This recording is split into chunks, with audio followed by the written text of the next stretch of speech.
What's up, bookworms? Welcome to episode 105 of the Cantina Book Club podcast, where readers can find interviews with authors of all genres. I'm Megan, self-proclaimed content queen, here to bring you insights from the authors themselves. Each week features a Cantina conversation with an author. Sometimes they're returning guests, sometimes it's someone new. So please be sure to hit that subscribe button so that you never miss out on an episode. And feel free to browse through existing episodes so that you can catch a previous interview about a book you finished.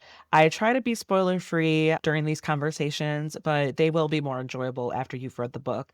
So the conversation will be here when you're ready. Once you go ahead and bookmark. So once you've read the book, the conversation will be here when you're ready. Just a heads up that I often use adult language to express my feelings towards these authors and their work, whether the characters need to get their shit together or I'm just encouraging the badass FMC to burn it all to the ground. Just be mindful around listening ears. If you need more podcast recommendations, please do check out Book Podcast Connection on Instagram. It's a group of over 100 bookish themed podcasts ranging from book club discussions, interviews, analyses on book to film adaptations, and everything in between. I definitely recommend that you check those out if you're looking for a little bit more out of your reading lists. And please, one of the best ways to help Cantina Book Club and just any of your favorite podcasts, go give them a rating and review. It helps us to reach more listeners like yourself. So today's episode features a chat with Hank Phillipi Ryan. We're talking about her book, All This Could Be Yours. That book is available now. This was such a cool, such suspenseful read, psychological cat and mouse thriller for those of you who are interested in that type of genre. And this conversation with Hank was so enjoyable. She's got an impressive decades-long career in investigative reporting, and I just loved learning about her fascinating background and how she approaches storytelling, because she's got quite a few published novels under her belt as well. But without further ado, here is Hank Phillipi Ryan. So today we've got Hank Phillipi Ryan. We're talking about All This Could Be Yours. That is coming out on September 9th. Hank, thank you so much for joining me today. I just finished this book a couple days ago. It's like I didn't want to stop. It was really engaging. There were moments where I wanted to shake Tessa. What are you doing? Come on. You use your beautiful brain. But it was just, you threw me for a loop. There were moments where I thought I was onto these people, certain characters, and then I was like completely wrong. You got me. I can't speak for all readership, but you got me. And I'm excited to dig a little bit deeper today. That's interesting. And thank you. That's very kind of you. And I love hearing it. You can just keep telling me that stuff. People who understand book world, who understand bookstores and libraries and authors and readers and that passion for books, those are the people who get this book. Those are the people who get that it's not only a fast-paced cat and mouse thriller, and we'll talk about that in a minute, but it really turned out to be a love story to readers and a love story to independent bookstores and a love story to librarians, a love letter to librarians.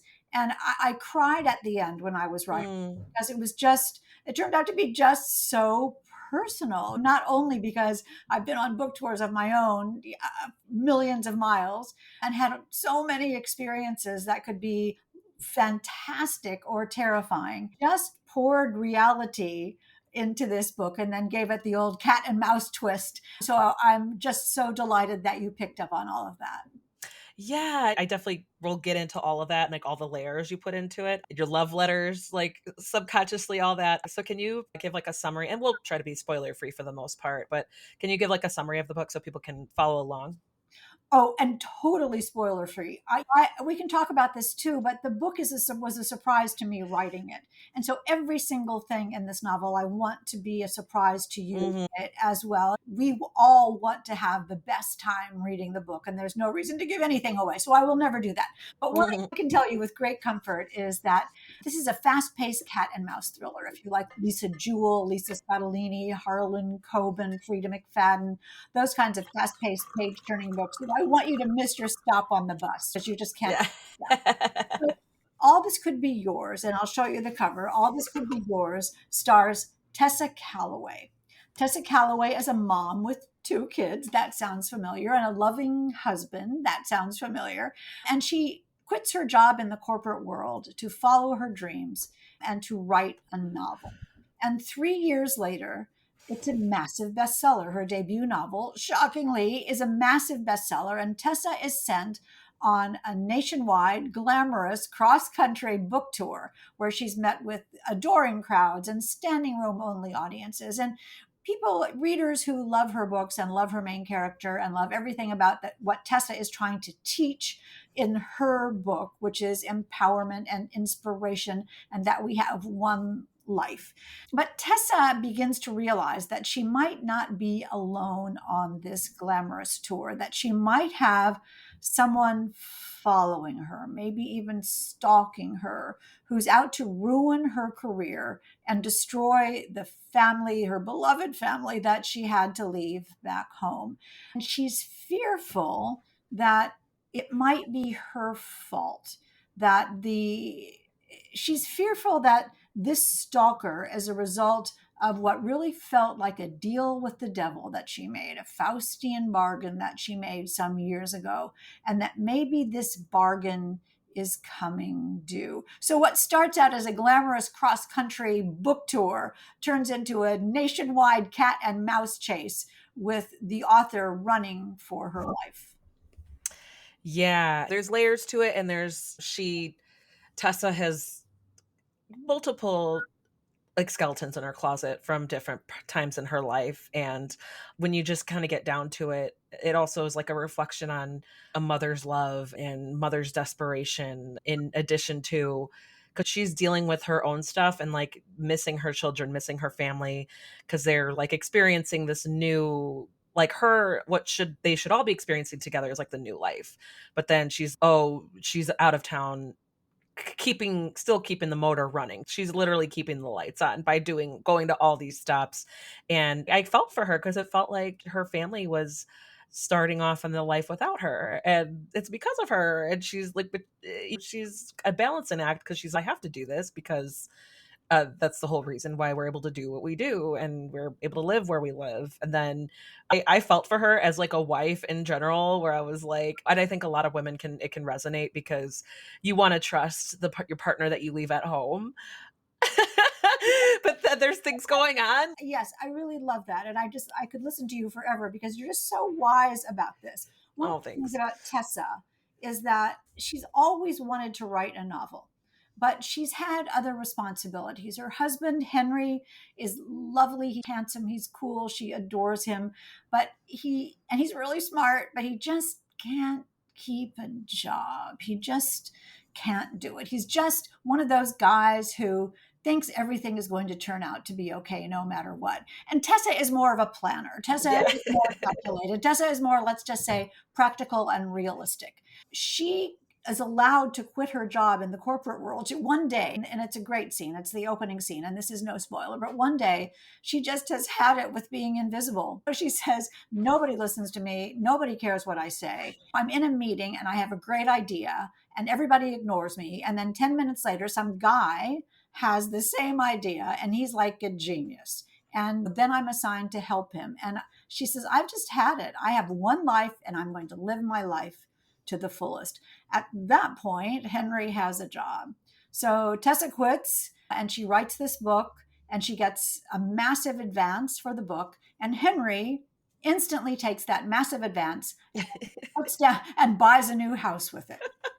He is very optimistic. And Tessa says, well, this is Yeah. probably not the best thing. And he's, no, everything is going to work out. So they move into a beautiful Victorian in Rockport, Massachusetts. It's marvelous. And the day after they move in, Tessa has to leave on book tour.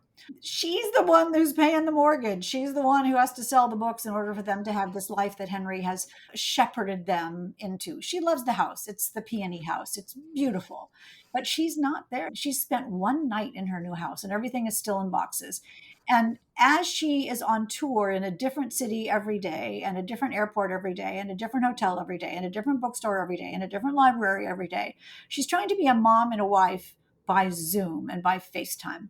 And she begins to worry that Henry, her husband, is curating what he's showing her from their new home.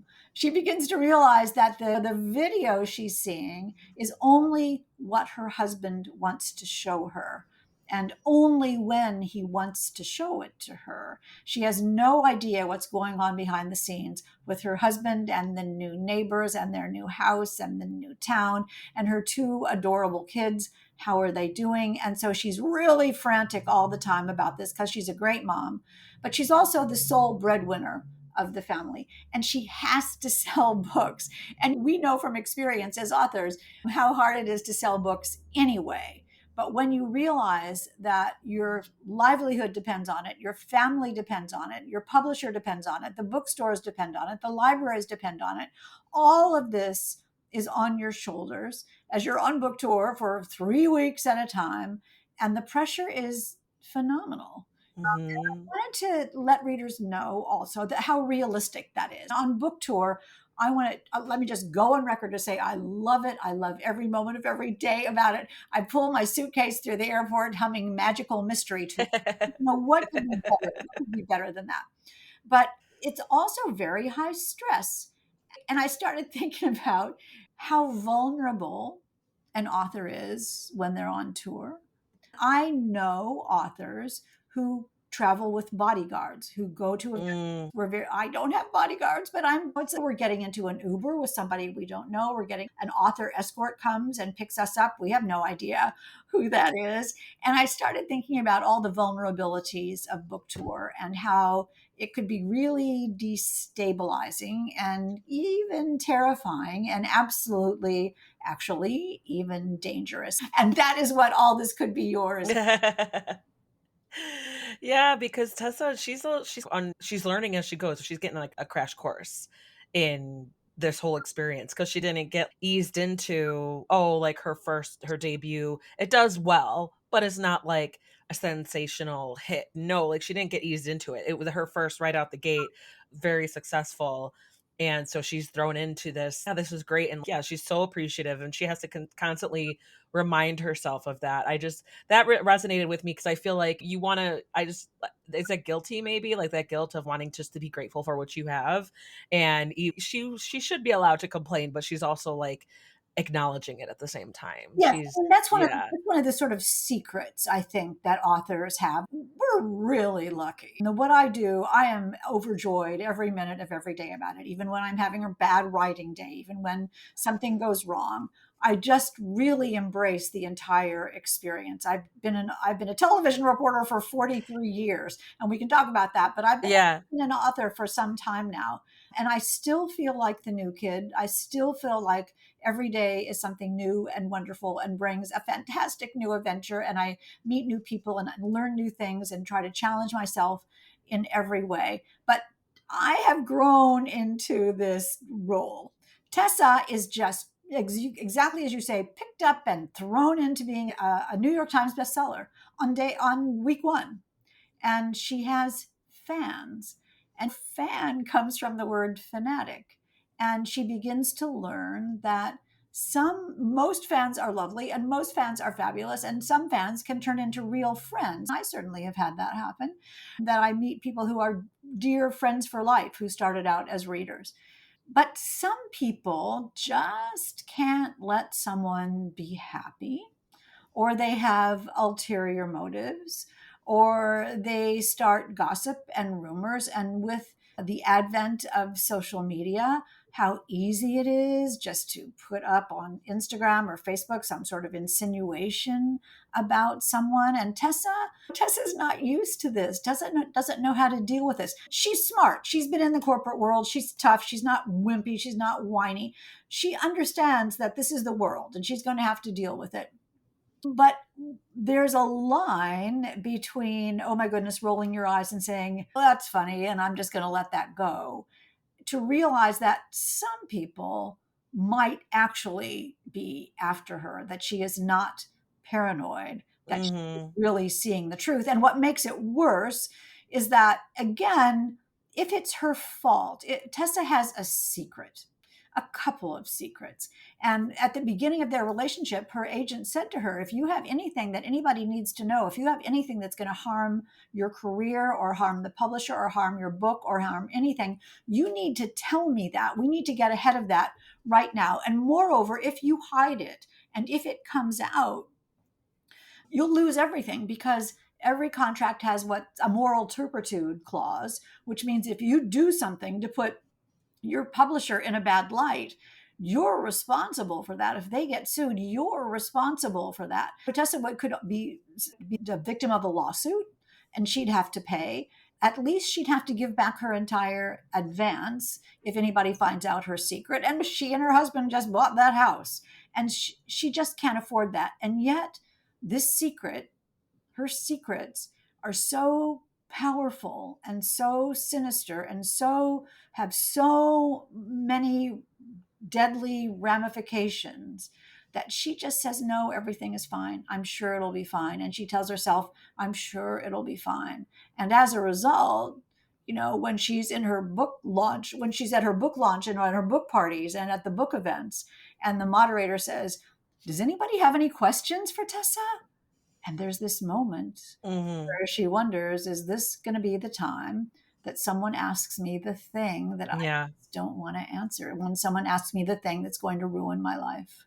Yeah, gosh, it was just yeah, just that kind of there she was just dealing with so much. She was going through it because 'cause she's got, like, all these things on her mind, and there's that added paranoia where she's, "No, am I crazy? Is it all in my head?" And then as a reader, we progress through the story, we're like, "Actually, no, it's definitely not all in your head." And then I it know. just adds to this suspicion back home, and it adds to her concerns back home, where she's like how you were saying earlier, like, she's seeing from a screen, from a rectangular screen that's only facing one way, and during a time where she has no control over necessarily. And some of the funnier moments was like she's like, why are the walls yellow in the kitchen, like when did that happen?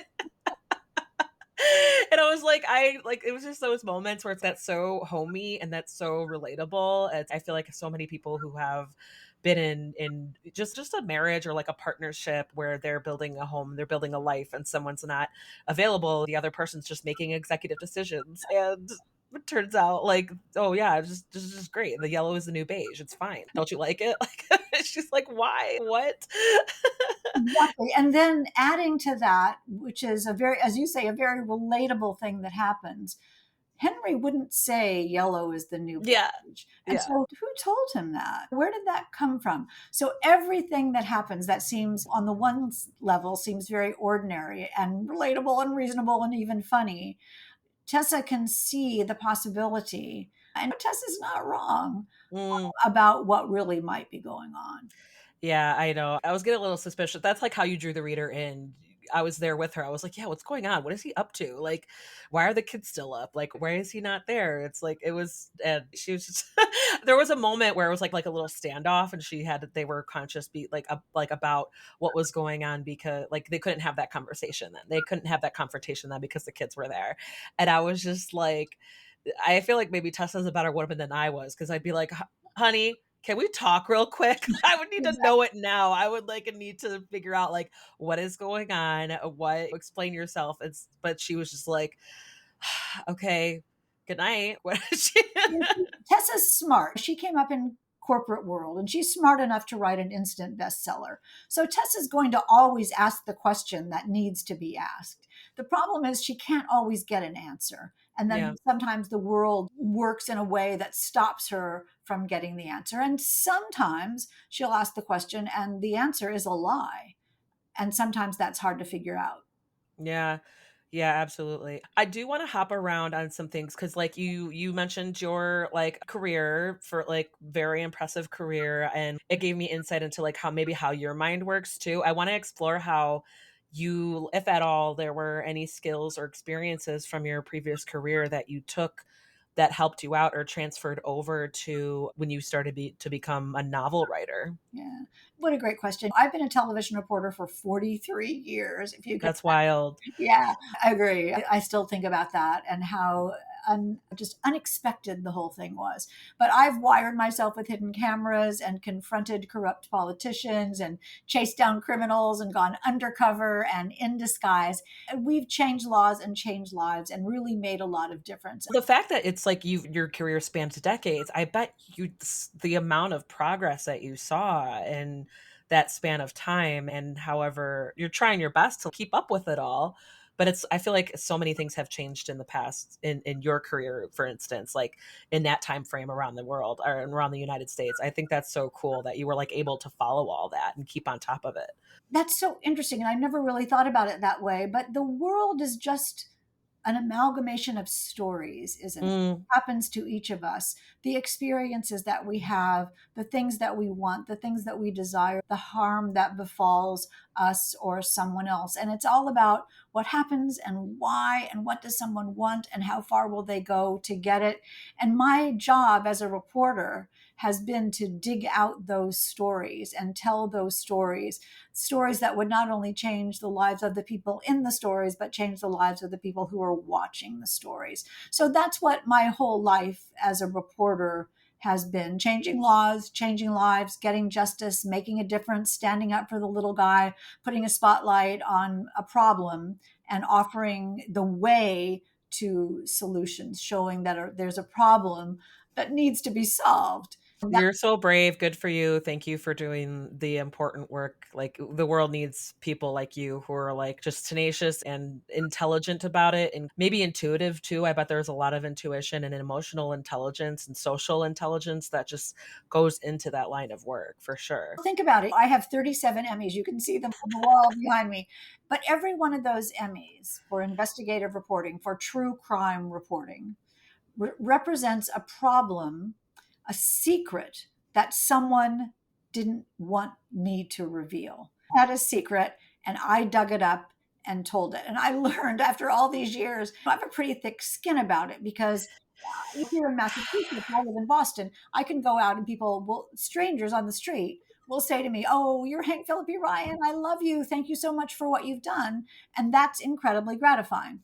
On the other hand, I've had people yell at me and scream at me and say, "I hate you. You ruined my life." And so it is all in the search for the greater good. There's no Yeah. question about that. But it is difficult. It is a responsibility. Everything I put on the air for the past 40 years has got to be true and real and important and objective. And that craft, that skill, that determination, that sort of obsession has really informed my novels as well. Because I've gotten people out of prison and I've sent people to prison. I've gotten people's homes out of unfair foreclosure and millions of dollars in refunds and restitution. As I said, I know what people look like when they lie. I know how to tell if somebody has crafted their answer not to be straightforward. I've been places in the airport that you're not allowed to go, and underground in the courthouse where the public isn't allowed. And talking to a murderer and talking to a victim of some other kind of crime, you just start to key in on how people talk and what people say and what people want and what they really mean by what Yeah. they say. And you see how that can translate into a novel. Yeah, I just I feel like that can be a whole nother interview. Just curious, like just a snippet of your career and their biggest lessons learned and all that. But yeah, so as far as like publishing your titles and how you approached all this could be yours, was there anything, did you approach it the same way? Like for example, research, you had your process down, where was there anything surprising or fascinating that you learned? Every book is a journey because I don't know what's going to happen in my novels. I don't plan at all. So I don't know what's going to happen next until I write the next line and the next sentence and the next paragraph and the next scene. It's always a surprise to me.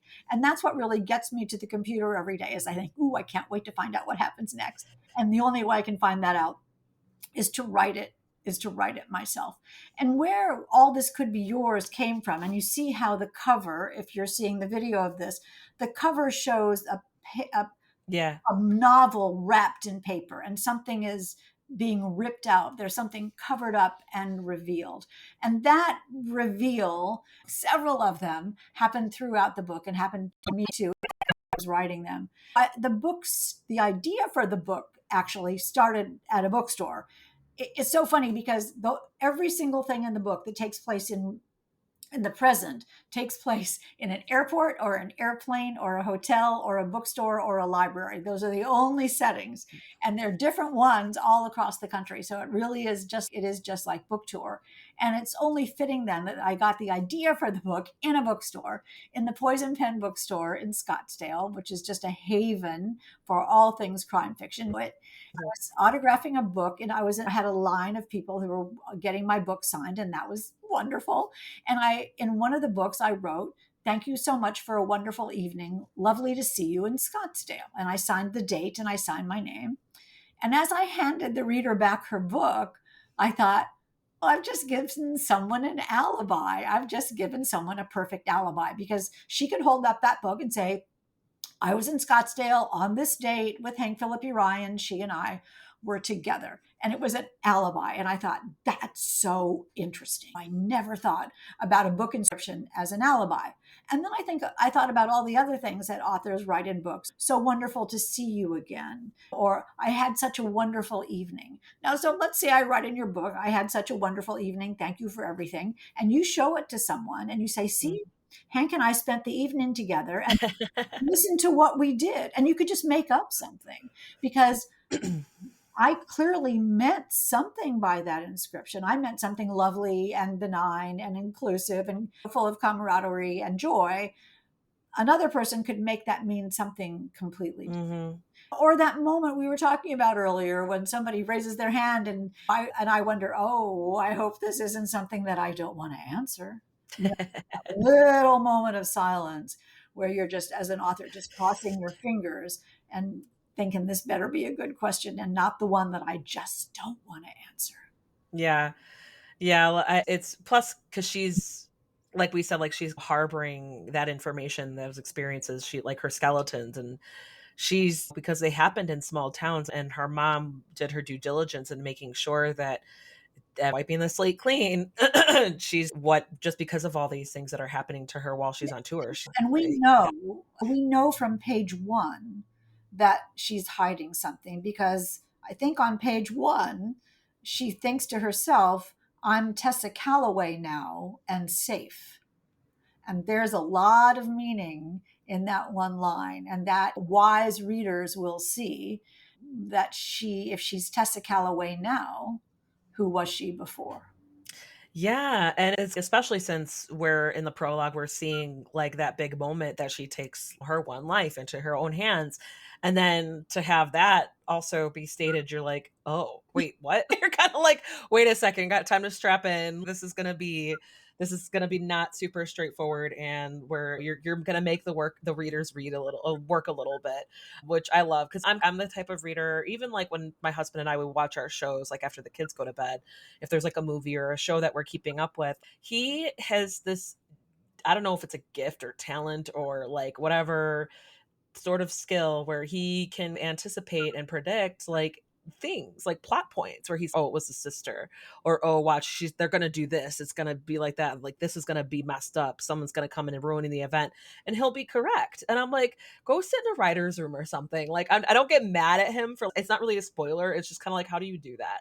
Whereas me, I'm like, it's my own personal experience, so I'm okay with it, where I'm just along for the ride and I don't think of, oh, like foreshadowing, or oh, I've been keeping an eye on this character.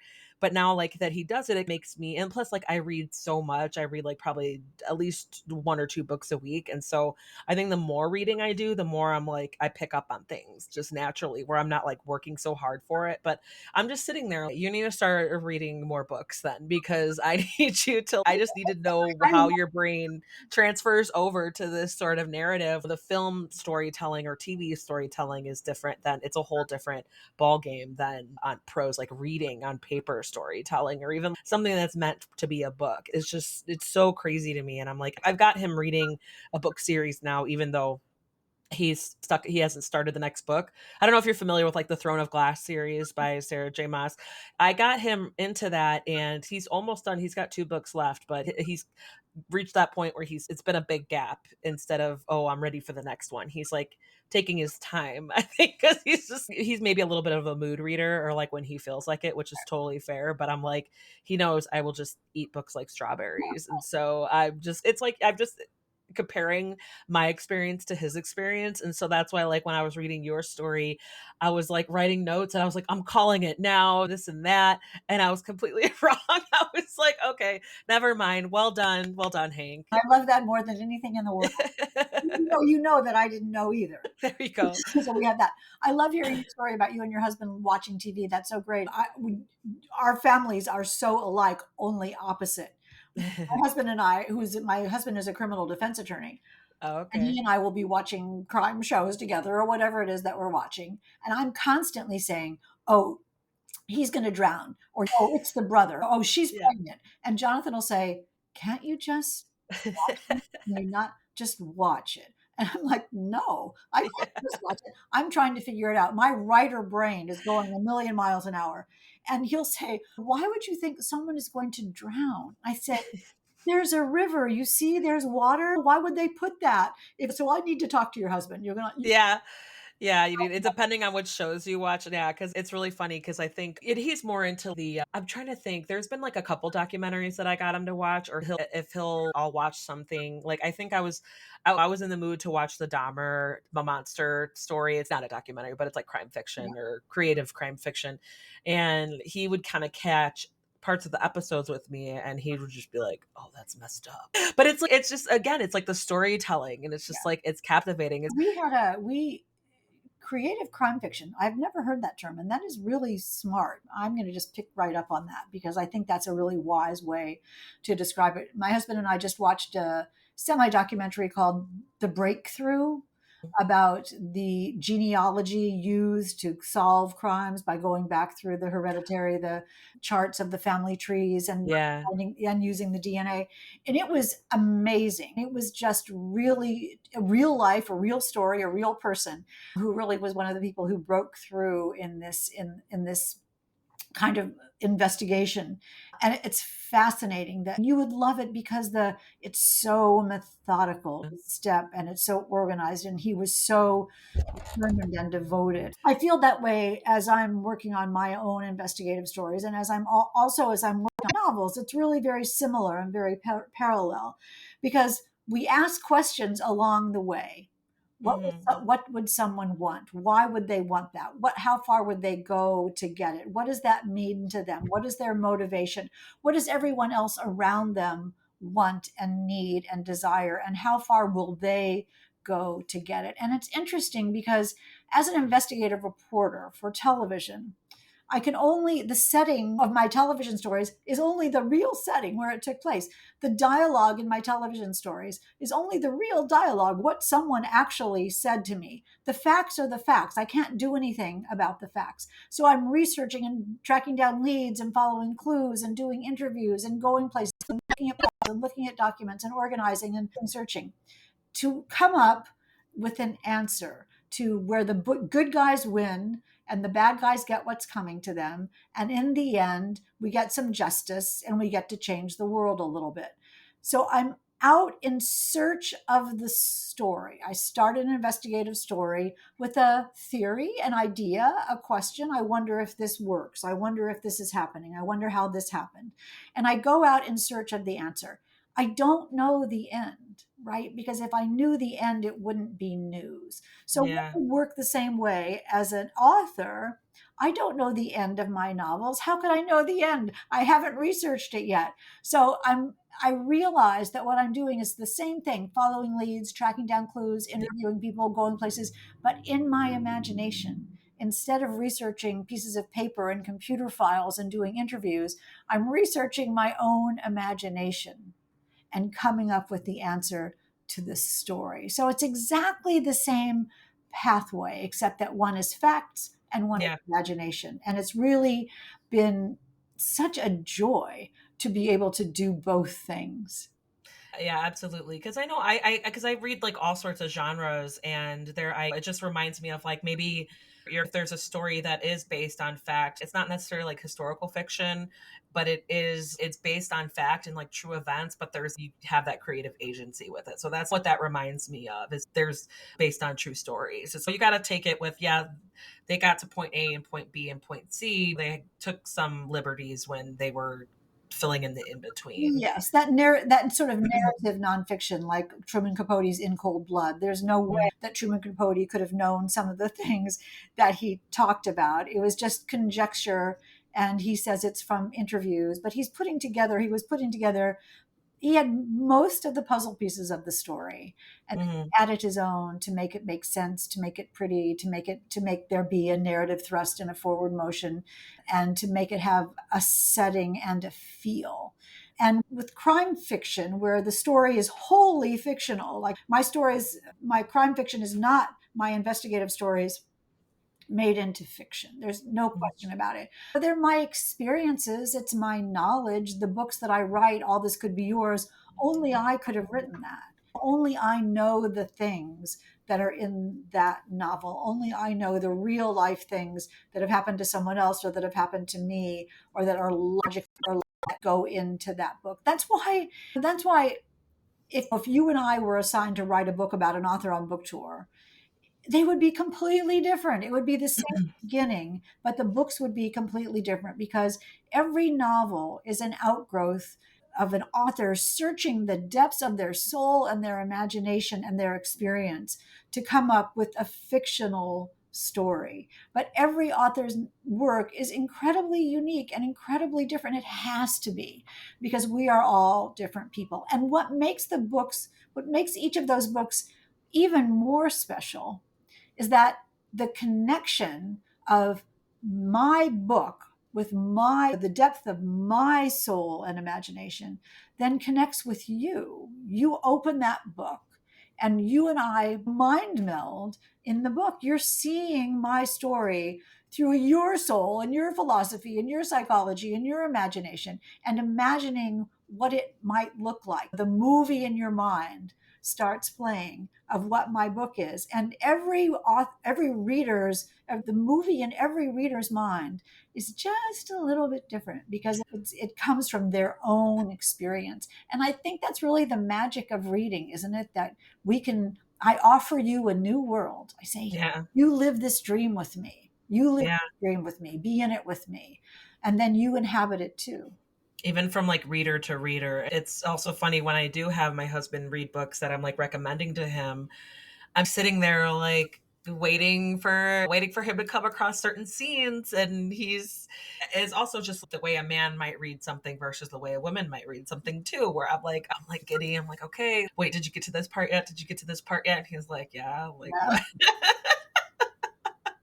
A lot of it's the romance or the gushy scenes or whatever, like the kind of there might be lines that women might swoon over or they'll pick up because it's like either hilarious or swoony or what have you. But he is just, wait, what are they doing? He's like, what? Like it's I that's also the beauty of it because it's like reader to reader and generations, between genders, between even like regions or geographical locations, like these people's experiences, they'll pick on different things as they're reading the same words and the same papers, but they'll pick up on different things or more. Some things will resonate for one person while another thing will resonate for another person. So you're absolutely right. It's so cool and fun, and it's just, yeah, that's why like just books are just it's they have so much power, and it's so crazy how they could just reach so many people And so differently. that's so incredibly true, especially in this book. This book is all about the power of storytelling. This book is All This Could Be Yours is all about the power of reading and storytelling and novels and books, and how if you have never been to an author event, if you've never been to a bookstore or a library or an author event, you'll still understand this book and you'll have a different experience when you go to your first one. But if you've been at an author event, whether at a library or a bookstore, you will recognize this world. You will recognize every single thing that happens here, and you'll look at it in a different way because I'm offering you the point of view of the author, not the person in the audience looking at the author, listening to the author, watching the author, liking the author, or not liking the author. I'm telling you what it's like. I'm showing you what it's like from the author side of the podium, what we love, what Yeah. we adore, what we wish for, what we fear, what we're terrified of, and every single thing that we're balancing along the way. So you all will never look at a book event the same way again. And I think that's great. Yeah, I love it. That's so funny. So this is a two-parter I'm gonna throw at you. What were the most challenging parts to write? What were the most enjoyable parts to write? Oh, the most challenging parts to write are always for me the first draft. Mm, Because when I'm writing my novels, I know I have this gem of a gorgeous idea, an author on book tour who may have a stalker and may have a secret. And I thought, what is that? I wonder. I guess I find out. And I find out everything along the way. So when I'm writing my first draft, it's really stressful because I know I have a finite amount of time to write that. And I know I have to write a very fast paced, very surprising, very twisty, very relatable, really unique and readable book. So I'm thinking about that all the time. So I'm thinking about the character, I'm thinking about the plot, I'm thinking about what's realistic, I'm thinking about making sure my main character is lovely and relatable, all those kinds of things. I'm making sure that it's a great story. That I'm making sure that it's incredibly entertaining. That's my first goal, is just to keep you entertained and love yeah. this book. So I'm out in search of the story. In my first draft, all I'm trying to do is get to the end. All I'm trying to do is literally see what happens. I wonder what's going to happen. I literally see what happens and then create a surprising but inevitable ending, where at the ending of my novels, I want you to say, oh yeah, I never saw that coming, but that's exactly what should have happened. Yeah. This big satisfying ending where you close the book and say, I love this book. That is what I live for. The fun part is the editing. So I write this massive first draft, which is way too long, and at the end of the first draft, I know what the book is about. I know what story I'm trying to tell, and it's always like 20,000 words too long. It is way Mm, too long. So I know I'm going to have to go in and cut 25,000 words. And they talk about, oh, we have to kill our darling words. And I think, no, they are not my darling words if they're clogging the pacing and making it yeah. slow and making people wonder and making people say, is something going to happen soon? Yeah. So I'm going to take all that out. And so that surgery of editing, that tweaking and polishing and deleting and cutting and reorganizing and picking a better word and finding my motivation, and because I know the end. So now I have to perfect how everyone got there in the sleekest, fastest, coolest possible kind of way. And to me, that's like a treasure hunt, because Mm. I now know what my treasure is, this story. Now I just want to dig for it and get it. And so I love that editing part. That's so fun. Yeah, I because it's a challenge, but it's fun because you're like, "I got this." Yeah. And because when I was talking to another author, a previous interview, they were saying her editor was asking her to build on certain parts, and I was thinking, like, is that more difficult or easier to do, like, to add on versus cut down? I feel like it could go either way when you're writing a story, when you're writing a book. Yeah, it can go either way. Exactly. My editor is a genius. Her name is Kristen Sevick. I've worked with her on every one of my books. She is the best editor I've ever heard and worked with in my entire life in any way. She is a genius. And we have this way of thinking together where she knows, I know this sounds so silly, but she knows what I meant to write. Yeah, yeah. So when she got one of my books, The Wrong Girl, and she sent back the first draft, and she said, oh, I just love this book about redemption. And I'm like, yeah, redemption, totally what it's about. Because she sees what I meant to write. She sees that. And so you know what edit letters look like. When you send in your first draft, the first draft, that's the best you can do. And you send it, I send mine at 6 o'clock on the due date, right up to the end. It's the best I can do for that first draft. And in a couple of weeks, she'll would start out by saying something like, Dear Hank, this is the best thing I've ever read. You're an unbelievably talented author, and I can't wait to let the world see this book. And I'm so honored to be the first person to have read it. And I love everything about it. I love the main character. I love the plot. I love the setting. Your writing is excellent, and everything is just brilliant. And there are so many good lines I can't even begin to tell you. And then she says, I just have a couple of thoughts and suggestions. And then there'll be 16 pages, single spaced, of her suggestions. And you can, and I She think, was prepping you for the blowback. She was oh, yeah. I know. I read that first paragraph and I think, yeah, let's get to the real stuff here. And I read the edit letter and I try to open my mind to that someone who loves my story and has Yeah. my best interests at heart, someone who's very smart, has some good ideas. And I Mhm. go through and as I said, I open my mind to seeing the story her way. But she'll say things, she doesn't tell me what to do, but she'll say, character A doesn't seem nice enough. Or character B is pretty obvious that they're the bad guy. Or what if you took out this chapter and just went ahead? Maybe you don't need all this. I'm a Libra. And so I am, which is wonderful for a reporter because I can see both sides of the story and I'm all about balance. So sometimes in my novels, I know that I have my main character saying things, thinking things like, I wonder if it's this, I wonder if it's this, I wonder if Yeah. it's this, I wonder if it's this. And Kristen will say, that's not the character wondering. Sure. That's Yeah.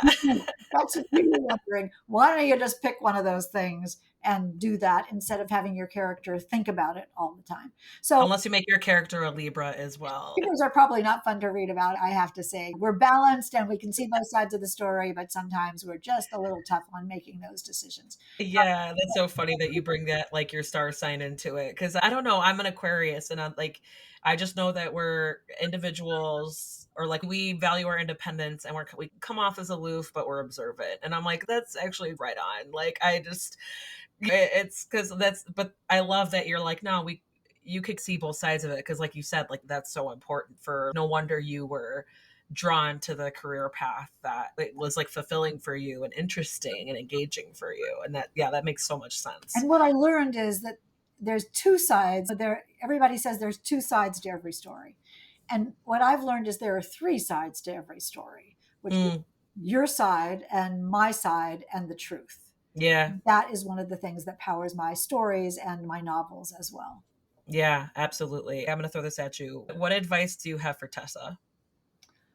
Oh, what advice do I have for Tessa, my main character in All This Could Be Yours? That's so funny. I love her. I think she made a lot of the right decisions. I think Tessa, one of the interesting things about, and this is the best question I've ever heard because nobody has ever asked me that before. Oh, Tessa, all of my novels, if there's a Hank DNA, all of my novels are about smart, savvy women who have the rug pulled out from under them and need to regain their power, need to become empowered at the end of the story, need to get their power back. And that's what Tessa did in this book. At some point, which I won't tell, the rug gets pulled out from under her. It changes her life. She had nothing to do with it. She's the victim of a thing.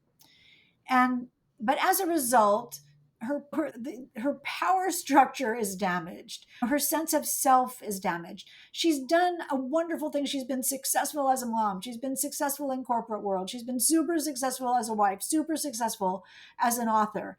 And yet she's not a fully formed, fully actualized human being because she's a little bit or very damaged. And when she learns and grows over the course of the book to realize that she can take her power back, I want my readers to feel that way about themselves too. That they don't need to stand for having their power taken away from them, that they can take that back and that they can be even better. And as Tessa says, we just have this one life. We should follow our dreams. And I think Tessa has learned that throughout the book. And that's one of the reasons I love writing All This Could Be Yours, is to the advice that I had for Tessa at the beginning of the book, by the end of the book, she took it. She took it. right. I'm really proud of that.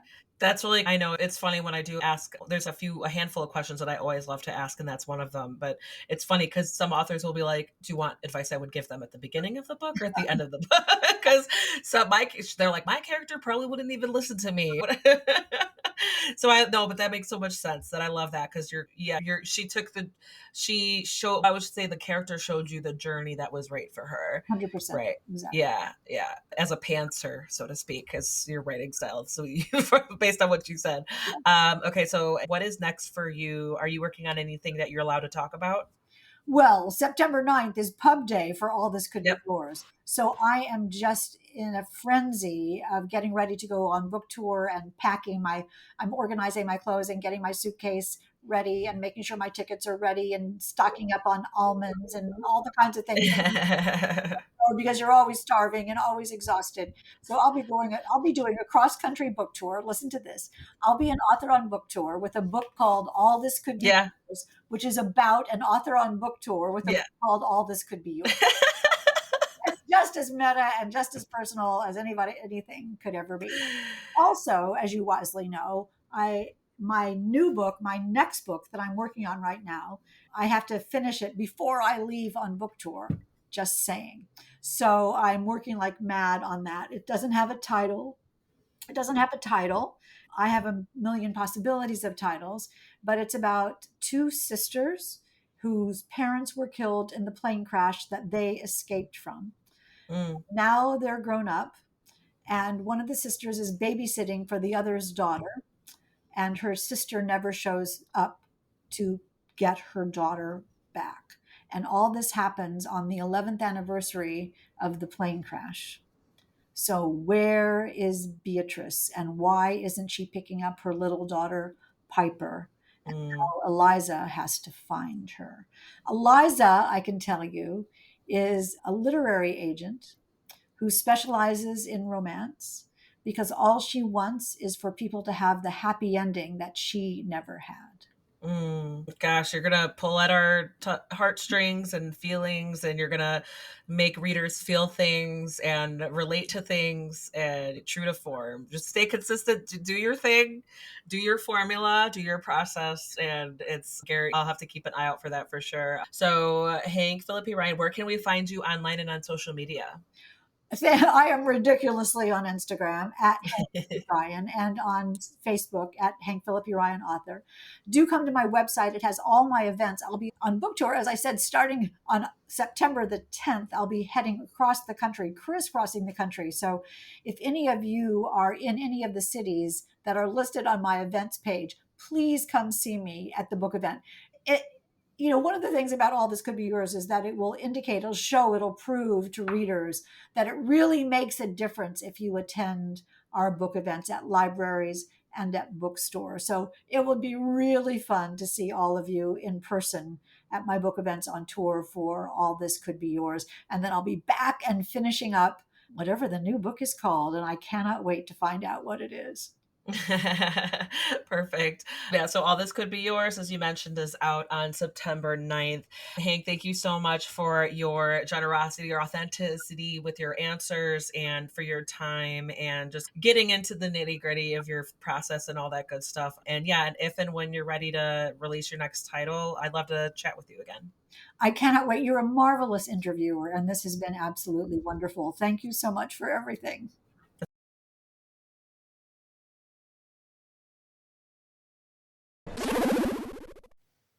So there you go. That was Hank Phillipi Ryan talking about her book, All This Could Be Yours. That book is available now. Check out the show notes where you can find links to purchase the book and where to find Hank online and on social media. Please also find Cantina Book Club online and on social media. Give the show, those accounts, a follow, a subscribe. Stay up to date with any reviews I've got coming out, releases and episode schedules, all that good stuff on your favorite podcast player. If you could do me a solid and find Cantina Book Club and rate and review as well. It really does help me out so much in getting my show to more ears, more listeners like yourself. If you want to help out authors, your favorite authors and their work and support them, hop on over to Goodreads and Amazon and give them a rating and a review as well. It really does help them out, and it's one of the easiest and free ways to do. And as always, thank you guys so much for listening.